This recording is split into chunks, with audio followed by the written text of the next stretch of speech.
ಮಾಡಿಕೊಂಡ್ರೆ ಒಳ್ಳೇದು. ಸರ್ ಕೇಳಿಸ್ಕೊಂಡ್ರಲ್ಲ, ಇದಾಗಿತ್ತು ವಿದ್ಯುತ್ ಗ್ರಾಹಕರಾದ ವಿನಯ್ ಅವರ ಮಾತುಗಳು. ಅವರು ಓವರಾಲ್ ಆಗಿ ಹೇಳಿದ್ದು ಏನಪ್ಪ ಅಂದರೆ, ನಾನು ಕಟ್ಟುವಂಥ ದುಡ್ಡಿಗೆ, ನಾನು ಕಟ್ಟಿದಂಥ ದುಡ್ಡಿಗೆ ಇವ್ರು ಕೊಡಬೇಕಾಗಿರೋದು quality of current, quality of service ಅಂತ. ಅದನ್ನೇ ಸಿಗ್ತಾ ಇಲ್ಲ. ನಾನು ಯಾವ ಒಂದು ಪ್ರಯೋಜನಕ್ಕೆ ಬೆಸ್ಕಾಮಿಂದ ನಾನು ಸೌಲಭ್ಯ ಪಡೀತಾ ಇದ್ದೀನಿ ನನಗೂ ಗೊತ್ತಾಗ್ತಿಲ್ಲ. ಓವರಾಲ್ ಆಗಿ ಇವತ್ತಿನ ಈ ಬೆಸ್ಕಾಮ್ ಕೊಡ್ತಿರುವಂಥ ಸರ್ವಿಸು ಅಷ್ಟೊಂದು ಇಷ್ಟ ಆಗಲಿಲ್ಲ ಅಂತ ಹೇಳ್ತಾರೆ. ಸರ್, ಇವತ್ತು ಬೆಸ್ಕಾಮಿನ ರೇಟಿಂಗು 1 ರಿಂದ 10 ಅಂದರೆ ನೀವು ಬೆಸ್ಕಾಮ್ ಸರ್ವಿಸ್ಗೆ ಎಷ್ಟು ರೇಟಿಂಗ್ ಕೊಡ್ತೀರಾ ಸರ್? ಒಂದು 4 ಕೊಡ್ಬೋದು ಸರ್, ಅಷ್ಟೇ. 4. ಅದು ಬೆಸ್ಕಾಂ ಅಧಿಕಾರಿಗಳು ದಯವಿಟ್ಟು ಇದೊಂದು ಸಮೀಕ್ಷೆ ಮಾಡಿಸಿ. ನೀವು ಕೊಡ್ತಿರುವಂಥ ಸರ್ವಿಸು ಸಾರ್ವಜನಿಕರಿಗೆ ಎಷ್ಟು ಒಂದು ಪ್ರೀತಿ ಇದೆ ಮತ್ತು ಎಷ್ಟು ಸರಿ ಇದೆ ಅನ್ನೋದನ್ನು ಖಂಡಿತವಾಗ್ಲೂ ಇವತ್ತು ಇದೊಂದು ಕಾರ್ಯಕ್ರಮದಿಂದ ನಿಮ್ಮವಣಿ ಇನ್ಸ್ಪೈರ್ ಆಗಿ ಮುಂದಿನ ದಿನಗಳಲ್ಲಿ ಪ್ರತಿ ಗ್ರಾಹಕನ ಮನೆಗೆ ಹೋಗಿ ನಿಮಗೆ ಎಷ್ಟು ರೇಟಿಂಗ್ ಕೊಡ್ಬೋದು, ಬೆಸ್ಕಾಂ ಇಲಾಖೆ ಮತ್ತು ಎಸ್ಕಾಂಗಳು ಇವತ್ತು ಕೊಡ್ತಿರುವಂಥ ಸರ್ವಿಸ್ಗೆ 1 ರಿಂದ 10 ಎಷ್ಟು ಕೊಡ್ಬೋದು ಅಂದರೆ, ವಿನಯ್ ಸರ್ ಹೇಳಿದ್ರು 4 ಕೊಡ್ಬೋದು ಅಂತ. ಇನ್ನು 6 ನೀವು 50%ಅಲ್ಲೂ ಜನನ್ನ ಸ್ಯಾಟಿಸ್ಫೈ ಮಾಡಿಲ್ಲ ಅಂತ ಇಲ್ಲೇ ಗೊತ್ತಾಗ್ತಾ ಇದೆ. ಓವರಾಲ್ ಆಗಿ ಇವ್ರು ಹೇಳ್ತಿರೋದು ಏನಂದರೆ, ಇವತ್ತಿನ ಸರ್ಕಾರದ ಅಧೀನದಲ್ಲಿರುವಂತಹ ಬೆಸ್ಕಾಂ ಕಂಪನಿ ಮುಂದೊಂದು ದಿನ ಪ್ರೈವೇಟೈಸೇಷನ್ ಆದರೆ ಖಂಡಿತವಾಗ್ಲೂ ಸುಧಾರಿಸುತ್ತೆ, ನಮ್ಗೆ ಒಳ್ಳೆ ವಿದ್ಯುತ್ ಸಂಪರ್ಕ ಸಿಗುತ್ತೆ, ಕ್ವಾಲಿಟಿ ಕರೆಂಟ್ ಸಿಗುತ್ತೆ ಅಂತ ವಿನಯ್ ಅವರ ವಾದ ಆಗಿರೋದ್ರಿಂದ ಮುಂದಿನ ದಿನಗಳಲ್ಲಿ ಏನಾಗುತ್ತೆ ನೋಡೋಣ. ಒಟ್ಟಾರೆಯಾಗಿ ಇವತ್ತಿನ ಈ ಒಂದು LBS ಆಗಿರ್ಬೋದು, ಟ್ರಾನ್ಸ್ಫಾರ್ಮರ್ಸ್ ಆಗಿರ್ಬೋದು, ಬೇರೆ ಬೇರೆ ವಿಚಾರಗಳಲ್ಲಿ ಇವತ್ತು ಏನು ಗ್ರಾಹಕರಿಗೆ ಆಗ್ತಿರುವಂಥ ತೊಂದರೆಗಳನ್ನ ಆದಷ್ಟು ಬೇಗ ಪರಿಷ್ಕರಿಸಿ ಮತ್ತು ಅವರಿಗೆ ಕೊಡಬೇಕಾದಂಥ ವಿದ್ಯುತ್ ಸಂಪರ್ಕ ಕೊಡಬೇಕು. ಇವತ್ತು ಲಕ್ಷಾಂತರ ರೂಪಾಯಿ ಒಂದು ಬಿಲ್ಡಿಂಗ್ನಿಂದ ಕಟ್ತಿರುವಂತಹ ಒಂದು ಕಂದಾಯ, ಸುಮಾರು 8 ರಿಂದ 9 ಗಂಟೆಗಳ ಕಾಲ ಒಂದು ಕಟ್ಟಡಕ್ಕೆ ಕರೆಂಟೇ ಇಲ್ಲ ಅಂದರೆ ಅಲ್ಲಿ ಆದಂಥ ನಷ್ಟ ಯಾರು ಭರಿಸೋದು?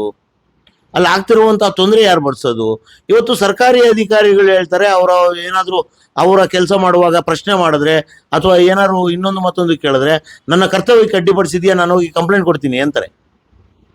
ಇವಾಗ ಸಾರ್ವಜನಿಕರಿಗೆ ಆಗಿರುವಂಥ ಅಡ್ಡಿಗೆ, ಸಾರ್ವಜನಿಕರಿಗೆ ಆಗಿರುವಂಥ ತೊಂದರೆಗೆ ಯಾರ ಮೇಲೆ ಯಾರು ಕಂಪ್ಲೇಂಟ್ ಕೊಡಬೇಕು ಸರ್? ಈ ವಿಚಾರಕ್ಕೆ ಇವಾಗ ನಿಮಗೂ ತೊಂದರೆ ಆಗಿದೆ, ನಿಮ್ದು ಕರ್ತವ್ಯನೇ ತಾನೆ, ನೀವು ಮಾಡ್ತಿರೋದು ಕರ್ತವ್ಯ, ನಿಮ್ಮ ಟೆನೆಂಟ್ಗಳು ಮಾಡ್ತಿರೋದು ಕರ್ತವ್ಯ, ಅವ್ರ ತೊಂದರೆ ಆಗಿರೋದು ನೀವು ಯಾರೇ ಕಂಪ್ಲೇಂಟ್ ಮಾಡ್ಬೇಕು ಸರ್? ಇವಾಗ ಹಂಗಂದ್ರೆ ಅದನ್ನೇ ಅವ್ರನ್ನೇ ಕೇಳ್ಬೇಕು ನಾನು, ಯಾವ ಡಿಪಾರ್ಟ್ಮೆಂಟ್ಗೆ ಯಾವ ಸರ್ ಯಾವ ಆಫೀಸರ್ಗೆ ನಾನು ಕಂಪ್ಲೇಂಟ್ ಮಾಡ್ಬೇಕಂದು ಅವ್ರ ಹತ್ರ ನಾನು ನೀವೇ ತಿಳಿಸ್ಕೊಟ್ಬಿಟ್ರೆ ನಮ್ಗೆ ಇನ್ನೂ ಒಳ್ಳೆಯದು. ಖಂಡಿತ ಪಬ್ಲಿಕ್ ಅವ್ರಿಗೆ ನಿಮ್ಮ ಕಡೆಯಿಂದ ನಮ್ಗೆ ಹೆಲ್ಪ್ ಆದರೆ, ಈ ಥರ ಏನೇ ಪ್ರಾಬ್ಲಮ್ ಅದು ಇಂಥವ್ರು ಕಾಂಟ್ಯಾಕ್ಟ್ ಮಾಡಿ ಅಂತ ನಮ್ಗೆ ಸಜೆಷನ್ ಕೊಟ್ಬಿಟ್ರೆ ನಾವು ಎಲ್ಲರಿಗೂ ಹೋಗಿ ನಮ್ಗೆ ಗೊತ್ತಿರೋ ಪ್ರಕಾರ ನಾನು ಹೆಲ್ಪ್ ಮಾಡ್ತೀನಿ, ಬೇರೆ ಈ ಥರ ಕಾಂಟ್ಯಾಕ್ಟ್ ಮಾಡಿ ನಿಮ್ಗೆ ಅವ್ರ ಕಡೆ ಅನುಕೂಲ ಆಗ್ತದೆ ಅಂತ ನಾನು ಹೇಳ್ಬೋದು. ಇವಾಗ ಈ ಥರ ನಾನು ಇಷ್ಟು ನಡೀತು ಇನ್ಸಿಡೆಂಟು, ಇವ್ರ ಮೇಲೆ ನಾನು ಮಾತಾಡೋಕ್ಕೆ ಯಾರು ಅಂತ ಇವಾಗ ಇವರೆಲ್ಲ ಹೇಳಿ ಇಷ್ಟೆಲ್ಲ ಆನ್ಸರ್ ಇದ್ಮೇಲೆ ನಾನು ಯಾರು ಕಂಪ್ಲೇಂಟ್ ಮಾಡಬೇಕು? ಯಾರನ್ನು ಕೇಳಬೇಕು? ಲೋಕಾಯುಕ್ತವ್ರಿಗೆ ಹೇಳ್ಬೇಕಾ, ಇಲ್ಲ ಪೊಲೀಸವ್ರಿಗೆ ಹೇಳ್ಬೇಕಾ, ಇಲ್ಲ CM ಫೋನ್ ಮಾಡಬೇಕಾ, ಇಲ್ಲ PM ಮಾಡಬೇಕು? ಯಾರು ಮಾಡೋಣ ಹೇಳಿ? ಅದಕ್ಕೆ ಅವರೇ ಸಜೆಷನ್ ಕೊಟ್ಟು ಇಂಥ ಕಾಂಟ್ಯಾಕ್ಟ್ ನಂಬರ್ ಇದೆ, ಈ ಥರ ಏನು ಪ್ರಾಬ್ಲಮ್ ಆದರೆ ನಿಮಗೆ ಬೆಸ್ಕಾಮಲ್ಲಿ ಲೀಗಲ್ ಈ ಥರ ಸುಪೀರಿಯರಿಂದ ಪ್ರಾಬ್ಲಮ್ ಆಯ್ತು ಅಂದರೆ ಈ ನಂಬರ್ ಕಾಂಟ್ಯಾಕ್ಟ್ ಮಾಡಿ ಅಂತ ಪಬ್ಲಿಕ್ಗೆ ಅವ್ರಿಗೆ ಕೊಡಬೇಕು ಒಂದು ನಂಬರ್. ಸರ್, ಸೂಪರ್, ಅದ್ಭುತವಾದ ಒಂದು ಐಡಿಯಾ ಕೊಟ್ಟರು ವಿನಯ್ ಅವರು. ನಿಜವಾಗ್ಲೂ ಇದು ನನಗೂ ಒಂಥರ ಯಕ್ಷ ಪ್ರಶ್ನೆನೇ. ಯಾರಿಗೆ ಕಾಂಟ್ಯಾಕ್ಟ್ ಮಾಡಬೇಕು, ಯಾರಿಗೆ ಕಂಪ್ಲೇಂಟ್ ಮಾಡಬೇಕು? ಒಬ್ಬ ಅಧಿಕಾರಿ ಸರಿಯಾಗಿ ಕೆಲಸ ಮಾಡಿಲ್ಲ ಅಂದರೆ ಯಾರಿಗೆ ಹೇಳಿದ್ರೆ ಯಾರು ಆ್ಯಕ್ಷನ್ ತಗೊಂತ ಇದ್ದೀರಾ? ಇವತ್ತು ನಿಮ್ಮ ಕಂಪ್ನಿಯಲ್ಲಿ ಯಾರೂ ಇಲ್ಲ. ಹಾಗಾಗಿ ವಿನಯ್ ಅವರ ಪ್ರಶ್ನೆ ಸರಿ ಇದೆ. ಯಾರನ್ನ ಕಾಂಟ್ಯಾಕ್ಟ್ ಮಾಡಬೇಕು ಅನ್ನೋದನ್ನು ದಯವಿಟ್ಟು ಬೆಸ್ಕಾಂ MD ಅವರು ಶಿವಶಂಕರ್ ಅವರು ಆದಷ್ಟು ಬೇಗ ಆ ಕಾಂಟ್ಯಾಕ್ಟ್ ನಂಬರು ಮತ್ತು ಆ ವ್ಯಕ್ತಿಯ ಒಂದು ಹುದ್ದೆನ ತಿಳಿಸಿದ್ರೆ ತುಂಬ ಅನುಕೂಲ ಆಗುತ್ತೆ. ಓವರಾಲ್ ಆಗಿ ಇವತ್ತಿನ ಈ ಬೆಸ್ಕಾಂ ಅಧಿಕಾರಿಗಳು ಕೊಡ್ತಿರುವಂತಹ ಸರ್ವಿಸ್ ಮಾತ್ರ ಕೇವಲ 4 ಅಂಕಗಳನ್ನು ಮಾತ್ರ ಪಡೆದಿದೆ. ಇದೊಂದು ದೌರ್ಭಾಗ್ಯ. 45,000 ಕೋಟಿ ಸಾಲದಲ್ಲಿರುವಂತಹ ಬೆಸ್ಕಾಂ ಕೇವಲ ಪಡಿತಿರೋದು 4 ಅಂಕ ಸರ್ವಿಸಲ್ಲಿ. ಇದು ನಿಜವಾಗ್ಲೂ ದೌರ್ಭಾಗ್ಯ. ಮುಂದಿನ ದಿನಗಳಲ್ಲಾದರೂ ಬದಲಾಗುತ್ತೆ. ಯಾಕಂದರೆ ಅತಿ ಶೀಘ್ರದಲ್ಲಿ ನಿಮ್ಮ ಕಂಪನಿಗಳೆಲ್ಲ ಪ್ರೈವೇಟೈಸೇಷನ್ ಆಗ್ತಾ ಇದೆ. ಸರ್, ಇಷ್ಟೊತ್ತವರೆಗೂ ನಮ್ಮ ಜೊತೆ ಮಾತಾಡೋದಕ್ಕೆ ಧನ್ಯವಾದಗಳು. ತುಂಬ ಅದ್ಭುತವಾದ ವಿಷಯಗಳನ್ನ ಹೇಳಿದ್ದೀರಾ ಮತ್ತು ನಿಮ್ಮ ನೋವನ್ನು ಸಹ ತೋಡ್ಕೊಂಡಿದ್ದೀರಾ.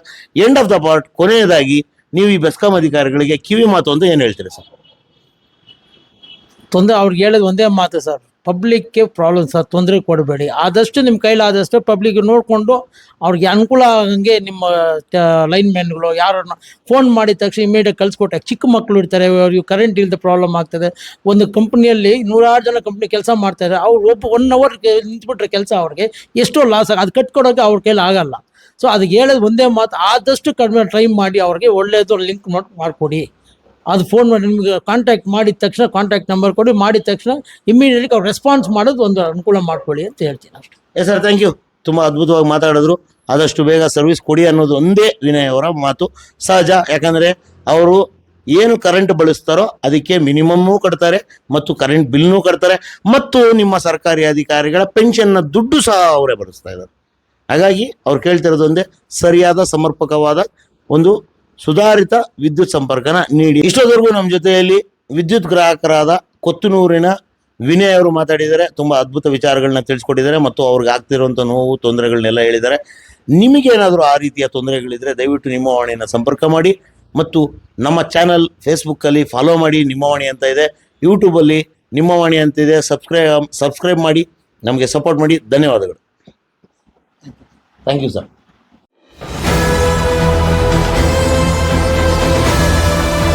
ನಿಮ್ಮ ವಾಣಿ, ಇದು ಕನ್ನಡಿಗನ ಧ್ವನಿ.